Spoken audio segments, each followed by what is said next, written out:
बाबा के बगिया में बोले कोयलिया हो, कोयल बोलिया सुहावन, कोयल बोलिया सुहावन।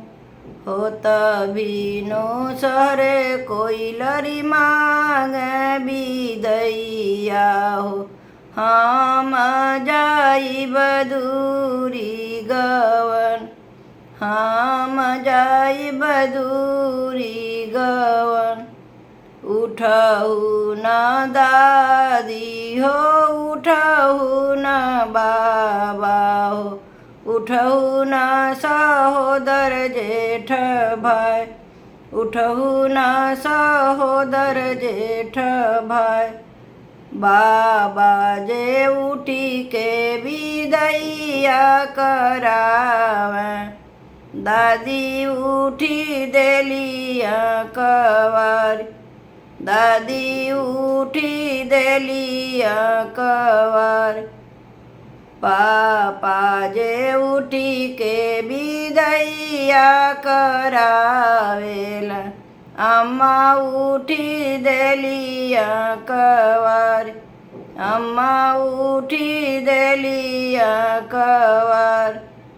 चाचा जे उठी के विदैया करावेला, चाची उठी देलिया कवार, चाची उठी देलिया कवार। भैया जे उठी के डोली में बिठावेला, भाभी करेलिया कवार, भाभी करेलिया कवार।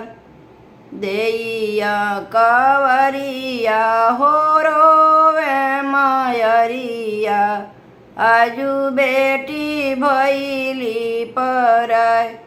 देइया कवरिया हो रोवे मायरिया, आजू बेटी भैली पराय।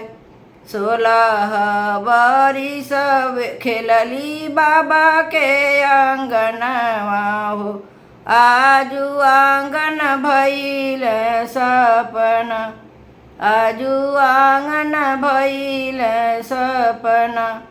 16 बरिस बेटी खेलली पापा के आंगनवा हो, आजू आंगन भइल सुन, आजू आंगन भइल सुन।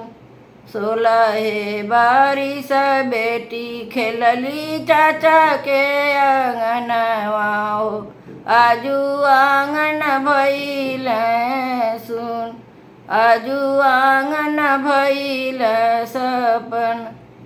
16 बरिस बेटी खेलली भैया के आंगनवा हो, आजू आंगन भइल सपन, आजू आंगन भइल सपन।